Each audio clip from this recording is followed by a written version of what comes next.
Visakha drug racket అంశంలో investigation ముందుకు సాగుతుందని, అందులో భాగంగానే సిబిఐ అధికారులు అసలు ఆ షిప్ ఆ రెండు చోట్ల ఎందుకు ఆగింది అనేటువంటి విచారణలో బిజీగా ఉన్నారని, ఇప్పుడు ఈ వార్త తాడేపల్లి ప్యాలెస్లో ప్రకంపనలు సృష్టిస్తోంది అంటూ కూడా ఒక వార్త ఇప్పుడు సోషల్ మీడియాలో చక్కర్లు కొడుతున్నటువంటి నేపథ్యంలో ఈ అంశానికి సంబంధించి మనతో మాట్లాడేందుకు ప్రముఖ రాజకీయ విశ్లేషకులు, ప్రముఖ సీనియర్ జర్నలిస్ట్ సిఎస్ రావు గారు మనతో ఉన్నారు. సార్తో మాట్లాడదాం. Sir hi sir. Hello sir. Visakha drug రాకెట్లో ఇన్వెస్టిగేషన్ ముందుకు సాగుతోందని, అందులో భాగంగానే సిబిఐ అధికారులు ఆ షిప్పు ఆ రెండు చోట్ల ఎందుకు ఆగింది అనేది ఎంక్వైరీ చేసే దానిలో బిజీగా ఉన్నారని, ఆ వార్త తెలుసుకున్నటువంటి తాడేపల్లి ప్యాలెస్లో ఇప్పుడు ప్రకంపనలు మొదలయ్యాయి అంటూ కూడా ఒక వార్త ఇప్పుడు సోషల్ మీడియాలో చక్కర్లు కొడుతుంది. ఈ వార్తలో వాస్తవం ఉందంటారా? సో ఒకటేంటంటే తాడేపల్లి కేంద్రంగా చేసుకొని డ్రగ్స్ సంబంధించినటువంటి వ్యవహారం ఉంది అనేది తెలుగుదేశం పార్టీ ప్రగాఢంగా విశ్వసిస్తుంది. ఎందుకు విశ్వసిస్తుందంటే మొదటి నుంచి వస్తున్నటువంటి అనుమానం ఏంటంటే బ్రెజిల్కి సంబంధించినటువంటి దేశం నుంచి ఈ షిప్ రావడం జరిగింది. ఈ బ్రెజిల్కి సంబంధించి రావడంతో ఇమీడియట్గా విజయసాయిరెడ్డి మీద అనుమానం వ్యక్తం చేసింది తెలుగుదేశం పార్టీ. ఎందుకు కారణం ఏంటి అంటే బ్రెజిల్ అధ్యక్షుడికి ఈయన ట్వీట్ చేశారు కాబట్టి బ్రెజిల్లో ఏదో సంబంధం ఉంది ఇతనికి, కాబట్టి వైఎస్ఆర్ కాంగ్రెస్ పార్టీకి సంబంధించినటువంటి పెద్దలే ఈ మొత్తం మాఫియా వెనక ఉన్నారు అనేటువంటి ఆరోపణ తెలుగుదేశం పార్టీ మొదటి నుంచి చేస్తూ ఉంది. ప్రెస్ మీట్లు పెట్టి కూడా అనౌన్స్ చేసింది. అయితే బీజేపీకి సంబంధించినటువంటి లీడరు పురంధరేశ్వరి మీద తిప్పారు వైఎస్ఆర్ కాంగ్రెస్ పార్టీకి సంబంధించినటువంటి లీడర్లు, అలాగే తెలుగుదేశం పార్టీకి కూడా చుట్టేటువంటి ప్రయత్నం చేశారు. ఇలాంటి పరిస్థితుల్లో సిబిఐ మాత్రం ఎంక్వైరీ ప్రాపర్గా చేస్తూ ఉంది. ఇప్పటికీ కూడా అదే టెర్మినల్లో ఇది కంటైనర్ని ఉంచారు. అక్కడ ఆ షిప్కు సంబంధించిన కంటైనర్ని అక్కడే ఉంచి ఆ టెర్మినల్లో ఉంచి విశాఖ ఓడర్ టెర్మినల్లో నుంచి దాని ఇన్వెస్టిగేషన్ చేస్తూ ఉన్నారు. అయితే ఇక్కడ లేటెస్ట్ డెవలప్మెంట్, లేటెస్ట్ అప్డేట్ ఏంటంటే ఈ ఏదైతే షిప్పు ఉందో ఆ షిప్పు ట్రావెల్ చేసినటువంటి పాత్ ఏదైతే ఉందో దాన్ని ఫైండ్ అవుట్ చేశారు, ఎంక్వైరీ చేసి ఫైండ్ అవుట్ చేశారు అని చెప్పి తెలుస్తుంది. ఆ ఎంక్వైరీలో భాగంగా రెండు చోట్ల అన్అఫీషియల్గా ఈ షిప్ ఆగింది.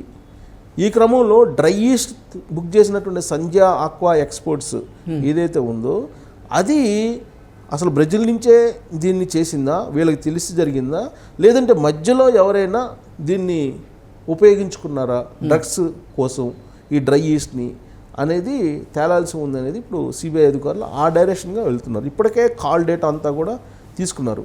ఇది సంధ్యా ఆక్వా ఎక్స్పోర్ట్స్కి సంబంధించిన నిర్వాహకులు కానీ, ఈ సంధ్యా ఆక్వా ఎక్స్పోర్ట్స్ బ్రెజిల్కి మనీ ట్రాన్సాక్షన్స్ ఎవరు చేశారు, ఆ మనీ ట్రాన్సాక్షన్ ఎవరికి వెళ్ళింది, ఎంత చేశారు, తర్వాత గతంలో ఎన్ని బుక్ చేశారు, ఎన్ని కంటైనర్స్ బుక్ చేశారు డ్రై ఈస్ట్ని, అప్పుడు కూడా డ్రగ్స్ వచ్చినాయా, లేదంటే డ్రై ఈస్ట్ వచ్చిందా, లేదంటే ఇప్పుడే ఇది వచ్చిందా, ఈ యాంగిల్లో ఇన్వెస్టిగేషన్ చేస్తూ ఉన్నారు. చేస్తున్న క్రమంలో గూగుల్ మ్యాప్ ద్వారా ఈ మొత్తం ట్రాక్ చేస్తున్నారు. ఈ పాత్ర మొత్తాన్ని కూడా ట్రాక్ చేస్తున్నటువంటి పరిస్థితి. ఈ ట్రాక్ చేస్తున్నట్టు క్రమంలో రెండు చోట్ల అనుమానాలు వ్యక్తం చేస్తున్నారు.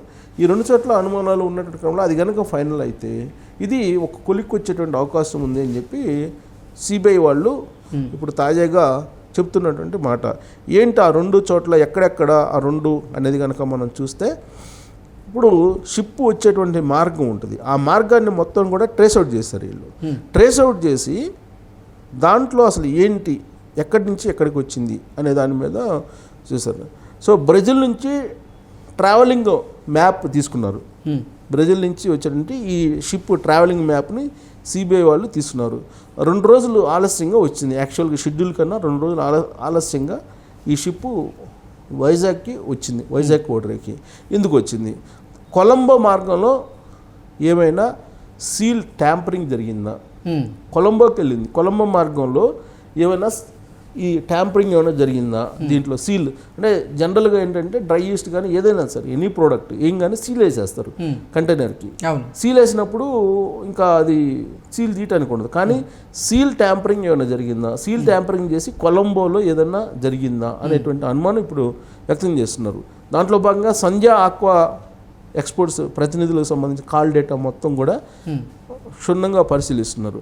తర్వాత ఇప్పటి వరకు వాళ్ళు ఇంపోర్ట్ చేసుకున్నటువంటి ఫీడ్ ఏవైతే ఉందో ఆ ఫైల్స్ అన్నీ కూడా వాళ్ళు వివరాలు సేకరిస్తున్నటువంటి పరిస్థితి.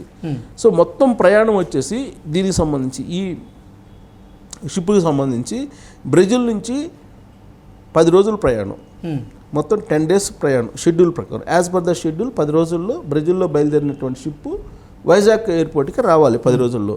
అయితే ఇక్కడ బ్రెజిల్ నుంచి బయలుదేరినటువంటి ఈ షిప్ వైజాగ్కి 2 రోజులు ఆలస్యంగా వచ్చింది. 2 రోజులు ఆలస్యంగా వచ్చింది. ఆలస్యం వచ్చినట్టు ఆ 2 రోజులు ఎటుపోయింది. సాధారణంగా బ్రెజిల్ నుంచి విశాఖ పోర్టుకి కంటైనర్ షిప్పు 7 నుంచి 8 రోజులకు వస్తుంది. 7 to 8 daysలో వస్తుందంట బ్రెజిల్ టు వైజాగ్ పోర్టుకి. కానీ ఈ షిప్ మాత్రం 10 రోజులు టైం తీసుకుందండి విశాఖ రావడానికి.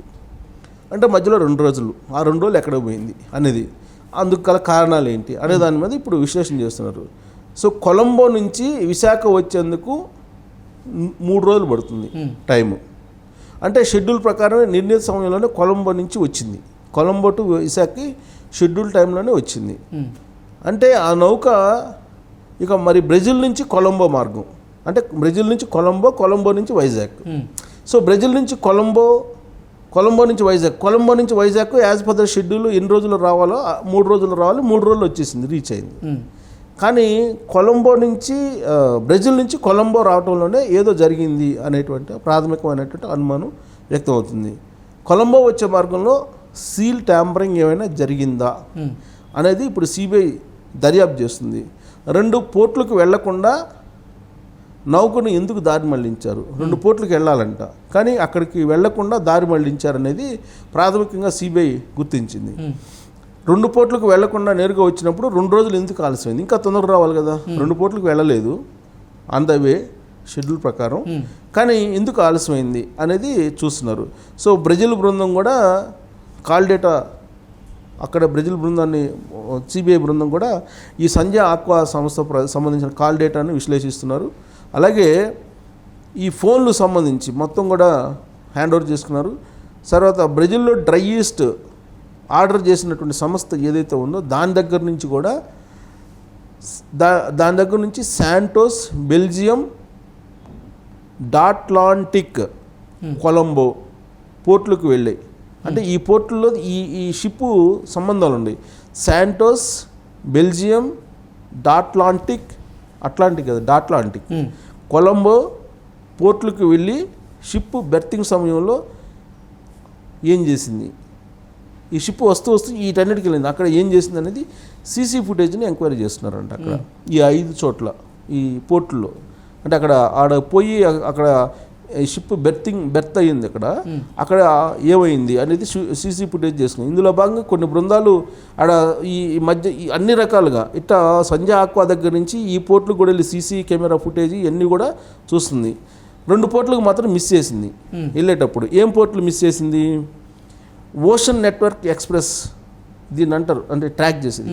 ఓషన్ నెట్వర్క్ ఎక్స్ప్రెస్లో ఈ డైఈస్తో కూడినటువంటి container cargo Xin Lianyungang cargo ship HSLA container terminal నుంచి మార్చి 6వ తారీఖున మధ్యాహ్నం 12:10 బయలుదేరింది. ఇది అక్కడి నుంచి షెడ్యూలింగ్ ప్రకారం ఈజిప్ట్లో ఉండేటువంటి డామిట్టా కంటైనర్ టెర్మినల్కి వెళ్ళాలి.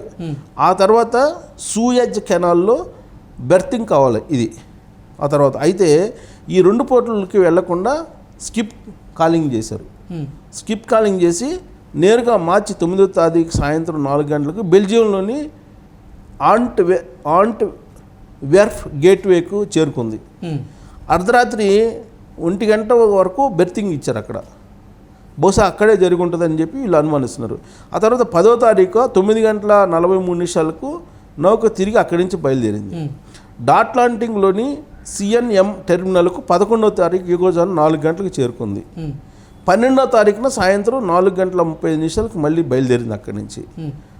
అక్కడి నుంచి కొలంబో పోర్టుకి 13వ తేదీ మధ్యాహ్నం 3:30 గంటలకు వచ్చింది.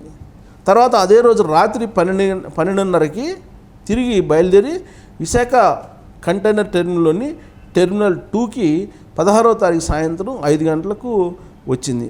అదే రోజు రాత్రి 8:55 నౌకకు బెర్తింగ్ ఇచ్చారు. ఆ తర్వాత ట్రాప్ చేశారు, అంటే సిబిఐ ఎంటర్ అయింది. ఇది ఆ మొత్తం టైం టు టైం మొత్తం చేశారు. ఆ 2 పోర్టులకు సంబంధించి స్కిప్ అయింది. అది స్కిప్ బ్రెజిల్ కొలంబో మధ్య అయ్యింది. అక్కడ ఏదైనా జరిగిందా అనేది ఎంక్వైరీ జరుగుతుంది. అక్కడ ఏమైనా ట్యాంపరింగ్ చేసి, స్టీల్ ట్యాంపరింగ్ చేసి ఈ కొకైన్ వేసారా అనే యాంగిల్లో ఇప్పుడు సిబిఐ ఎంక్వైరీ చేస్తుంది. ఇది బయటపడాలంటే కొంచెం టైం కావాలి. ఇప్పటికే ఆల్మోస్ట్ ఒక ఫైనలైజేషన్కి వచ్చినట్టు మనకు దీని అంతని బట్టి, రూట్ మ్యాప్ని బట్టి అర్థమవుతుంది. Okay sir, thank you so much. Thank you.